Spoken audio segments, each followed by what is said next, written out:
It's been a long time. You thought you left me without a strong line to step to. Hey, y'all, welcome back to Real Talk, Real Fathers, Real Men. It's been a long time. But now we're coming back bigger, better, more professional, better lights, better studios. We're going to do this big this time, and we want y'all to join us on this journey. And this time we're going to do it not with y'all just listen to me running my mouth. This time I'm going to bring guests on. We can put you on the video with me, or you can even come in the studio with me, and we can sit down and talk about what's real.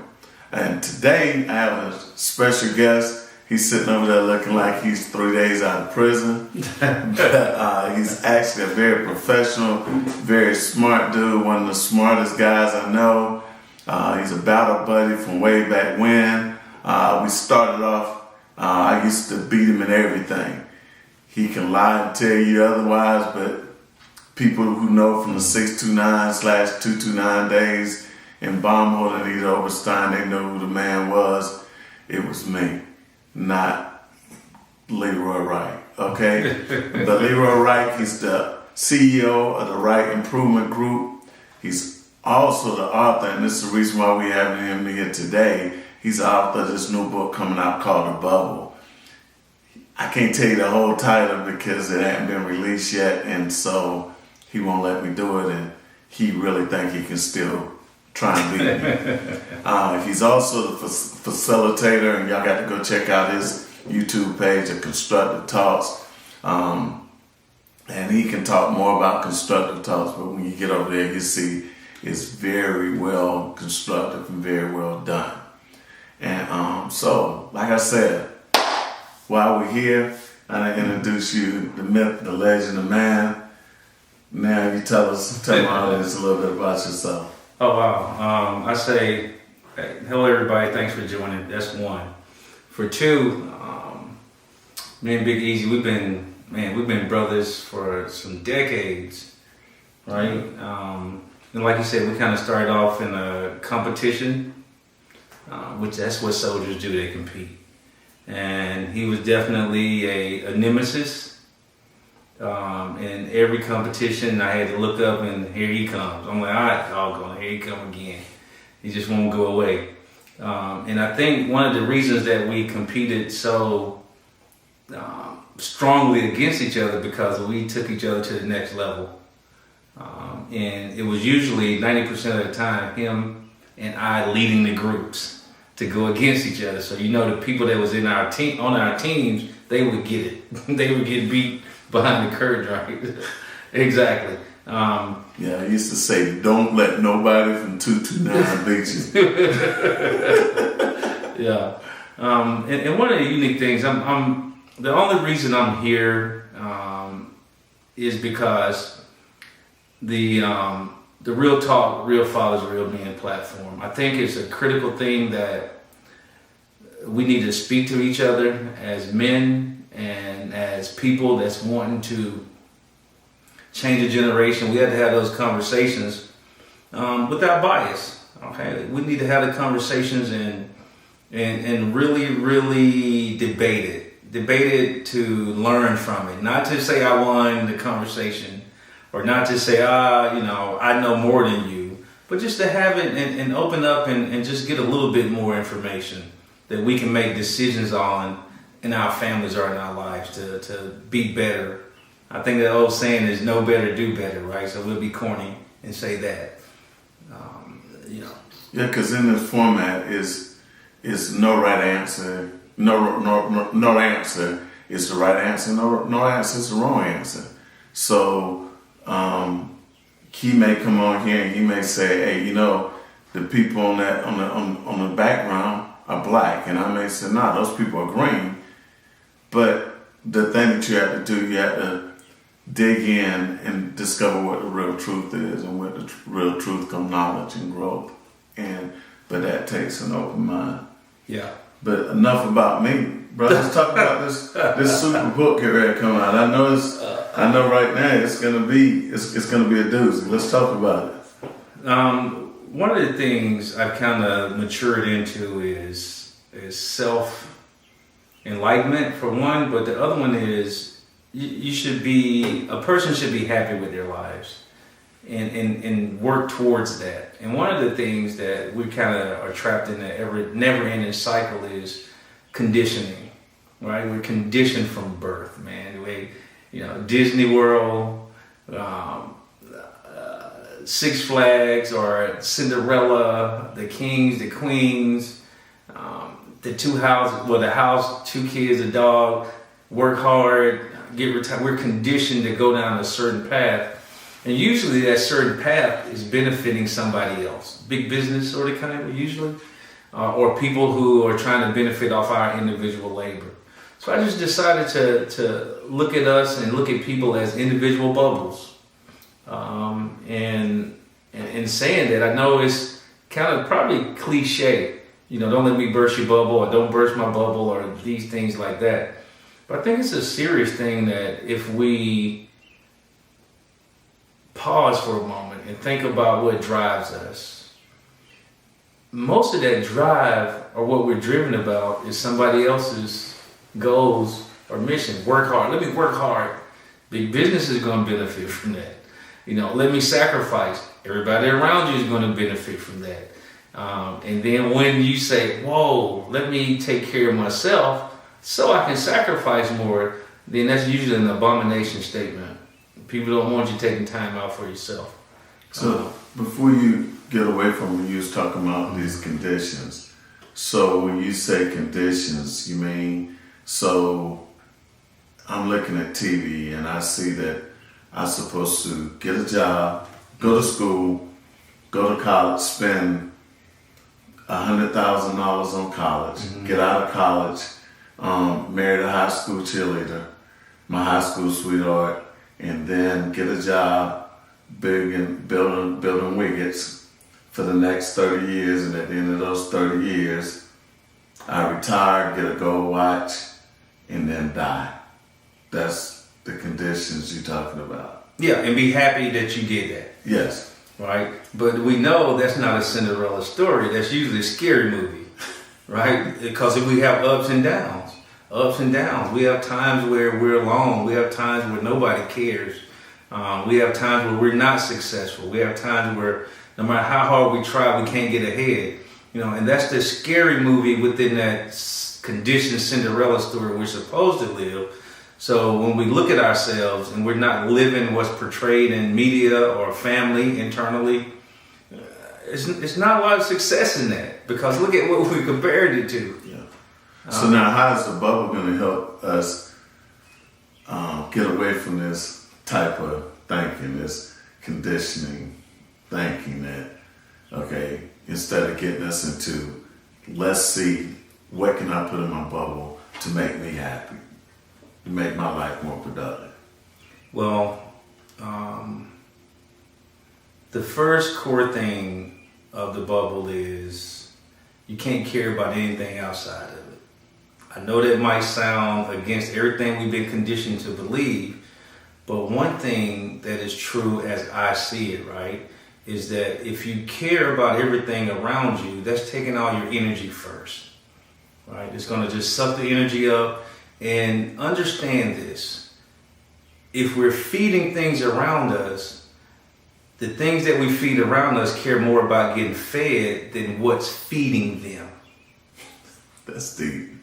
Okay? Deep. So what do I mean by that is, hey, as long as the food, and I'll say food, or as long as the energy, I'll say energy. As long as the energy is coming, hey, they just don't cut the energy off. But now, what if people look at you and say, he sounds like he's being selfish?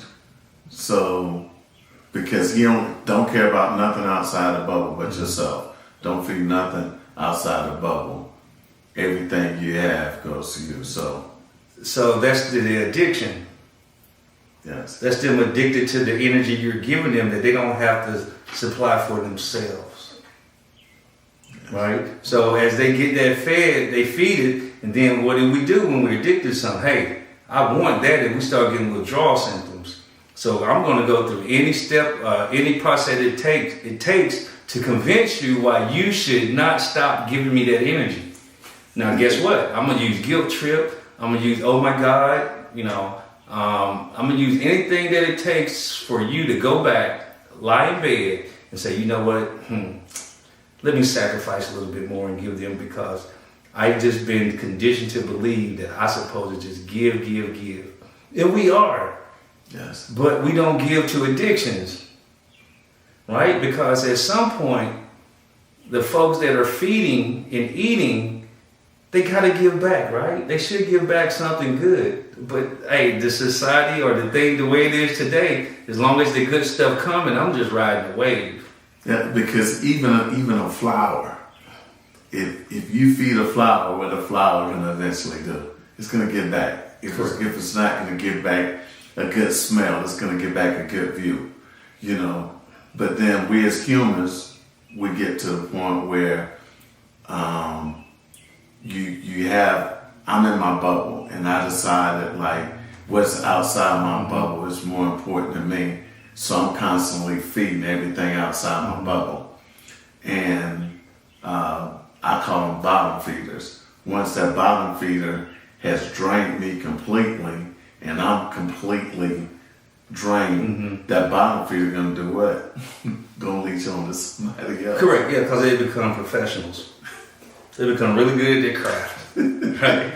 So now, you mentioned two things. So you said the flower.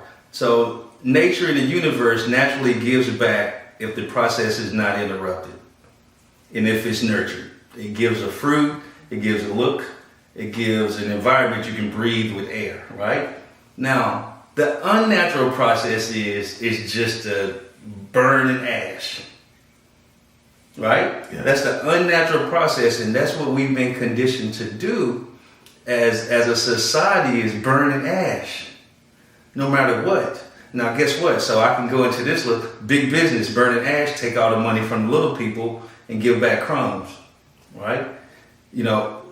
Friends, family, loved ones. Hey, let me stay in this social group. Why? Because there's a few people they energize, they give the energy, and if I'm around them, they're my safety net, right? Yes. Burn and ash, right? Now, the natural process is, hey, as I inch up, you're gonna inch up, and it's not an option. Yes. And I'm not gonna ever let you feel that you don't have a way to always succeed.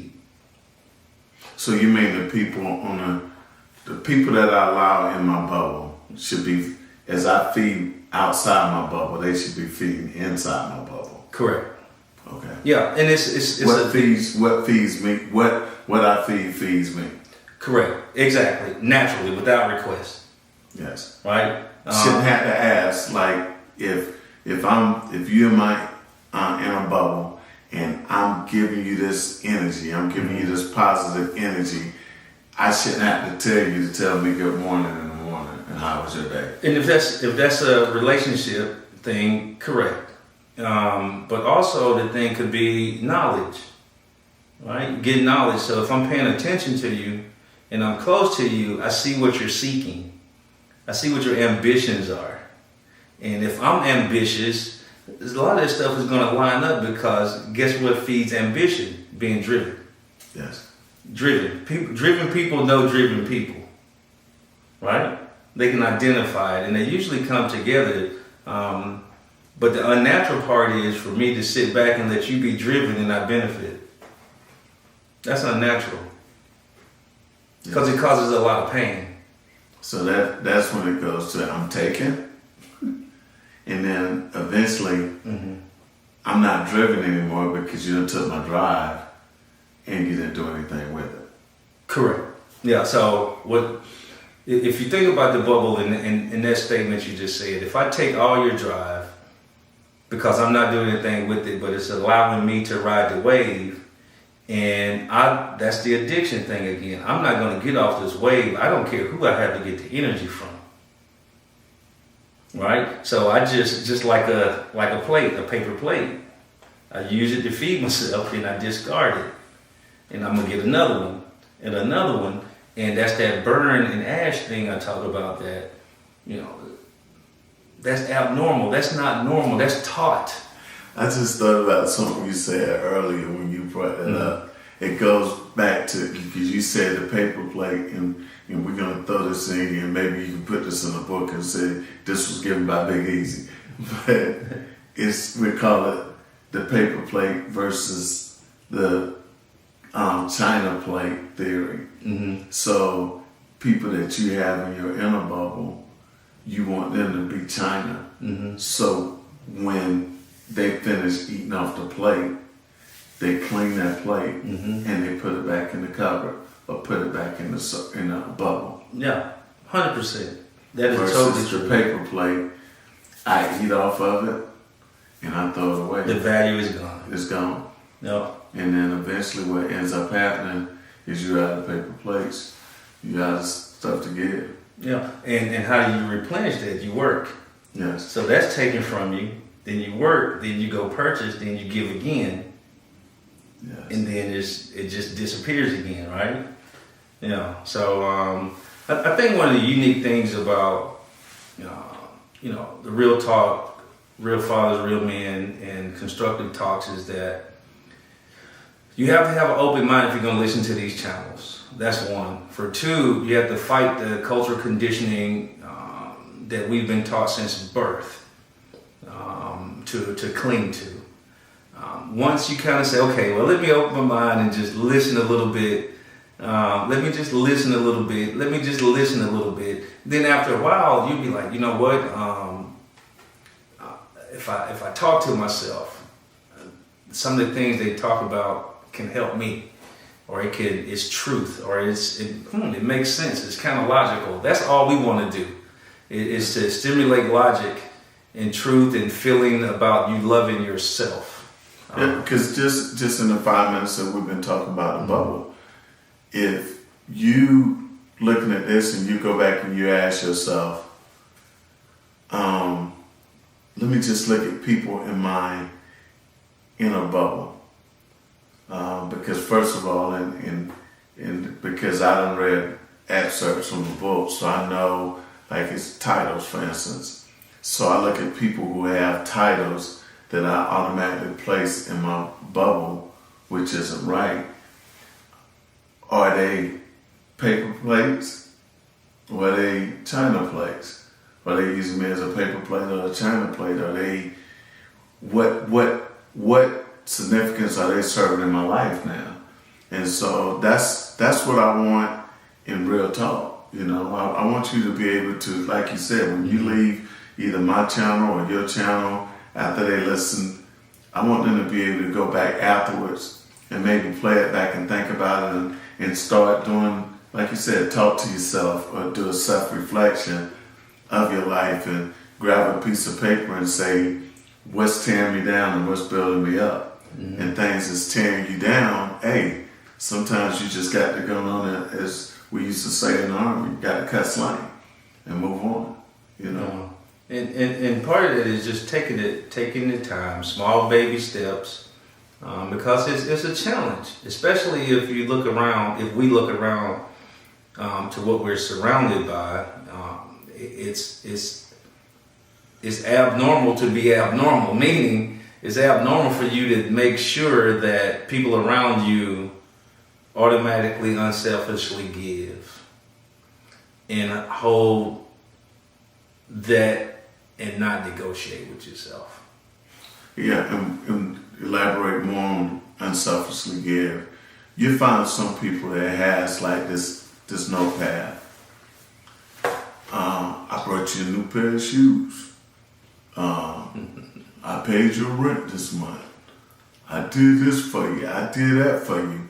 And they keeping stats. Correct.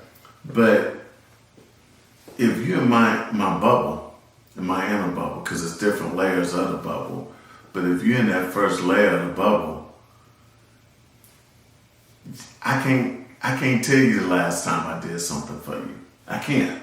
Because it's second nature. Mm-hmm. It's second nature. I don't even think about it. I see a need and I jump on the grenade. Yeah. But if you see something that, one, if you're going back asking people that's supposed to be in your inner bubble, you're going back and you asking them constantly, and I need this need fulfilled, then maybe you gave them the wrong title. Yeah, titles are real, and that person don't want to be there. Yeah. That shows you that you're doing all the work to keep them there. Yes. And if you got to do labor to keep people around you, that might be something that needs to be considered if your time and energy is being used wisely. And I'm not being, mean as cultural conditioning would say I am, or selfish. But man, we get one life to live and we don't get a redo. And I say that because we get say-so in our moments each day. We get say-so.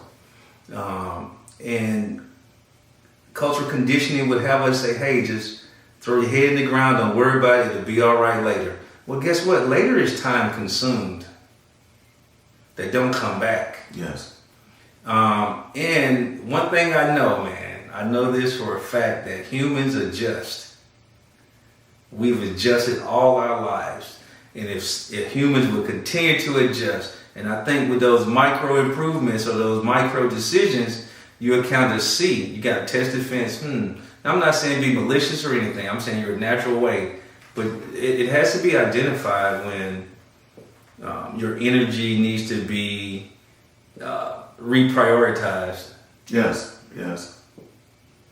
Because if you are spelling all this energy, and I don't want to leave that too soon. One thing he said is, if you forcing somebody to be in your bubble, they're not in your bubble. They're gone anyhow.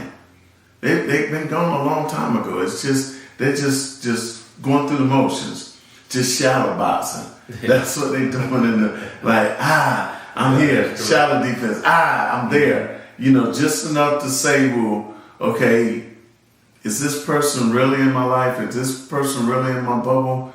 And I don't want people to confuse this with when I'm talking about relationships. This everybody. This sons, daughters, mothers, work everywhere. Mm-hmm. You could be at work, just coming to work, just giving them 179% every week, and they're not putting anything back into your future. They're draining your energy.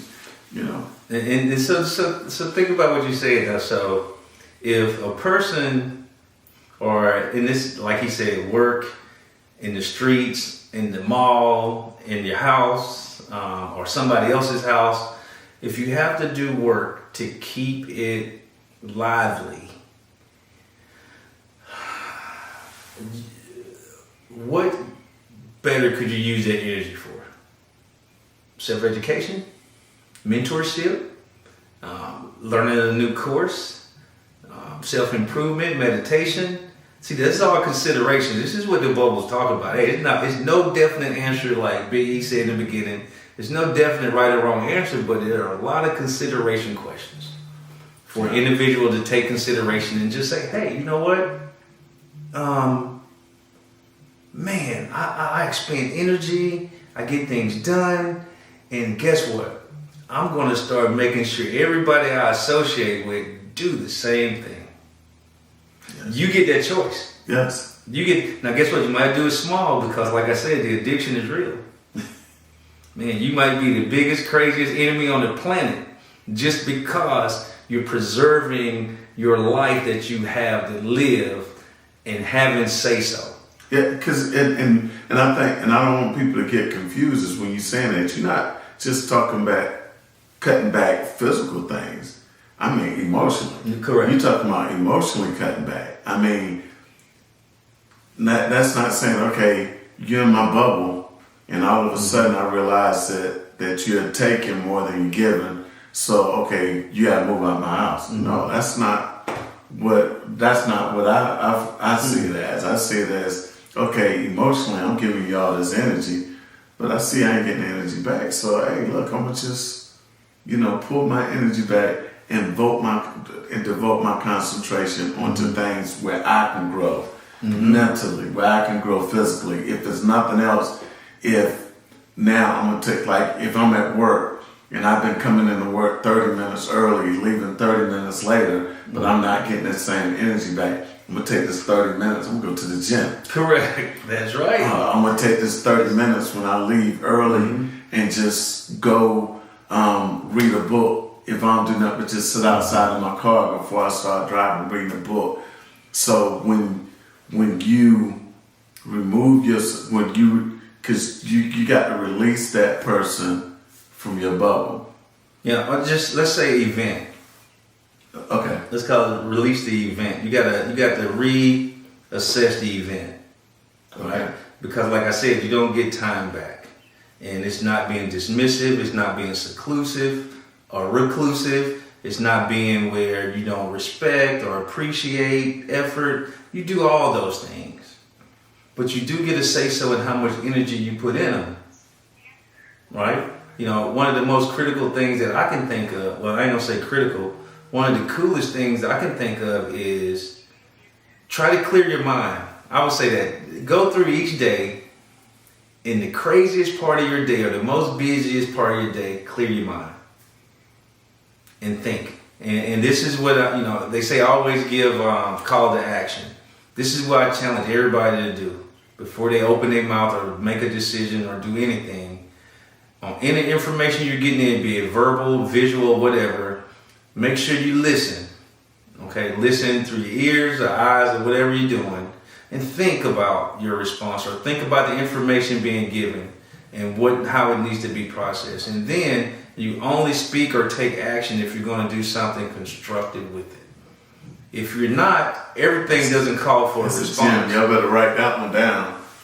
No. Y'all better write that one down. That's a gem. No. Just keep your mouth shut. That goes back to what your mama used to say. Don't say nothing. If you can't say nothing good, don't say nothing at all. Correct. And sometimes silence is more deadly than vocal. It is. It's always more deadly because nobody knows how to react. Yes. Right. So that's kind of a little snippet of what the bubble has in this conversation. And we'll be coming back on Constructive Talks, LRW on YouTube, and Facebook actually. And, Big E-Z, Real Talk, Real Fathers, Real Men. Yeah. Like I said, and if you want to be a guest on the show, just let me know. One thing I want to bring up about Constructive Talks, if you want your family history put in on where that always be there. That's one thing Constructive Talk do here. Go back in your history and sit down and talk to you about your history, where you can pass this on to your family members. And one thing about Real Talk, Real Fathers, Real Men, I'm not here to put myself here, and I'm not here to put you there, because money don't make the man. Education don't make the man. And that's what we're going to talk about. And believe it or not, this joke got me writing a book. So, I'm working on it, and eventually my book will be out, and we will go more in depth. But the easiest way to find us, man, is out on social media, and we'll be talking about, how can we take this next generation and take them to the next level. And when I talk about real talk, that includes everybody. When I talk about real fathers, that includes mothers. When I talk about real men, that includes women also. It's got to be collective, because it's a lot of things that we need to pass on to this next generation, because either you're part of the problem or you're part of the solution. So, that's a good one. In closing, what you have to say before we get out of here, big guy? Go to my YouTube channel, have fun. Hey, like and subscribe. I'm going to add a little bit of snippets from this interview that Big E-Z is doing, and let's have fun. Hey, man, I'm here, man. I'm back.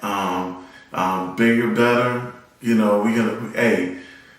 gonna open one mind at a time, baby. That's what we're gonna do. Because if we can open one mind, hey, that's it. So this your boy Big E-Z. This my battle buddy Lee. And you'll be seeing us here from time to time. Peace. We out.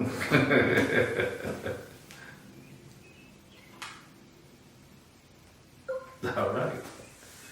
Okay, that's my first ever Facebook Live thing.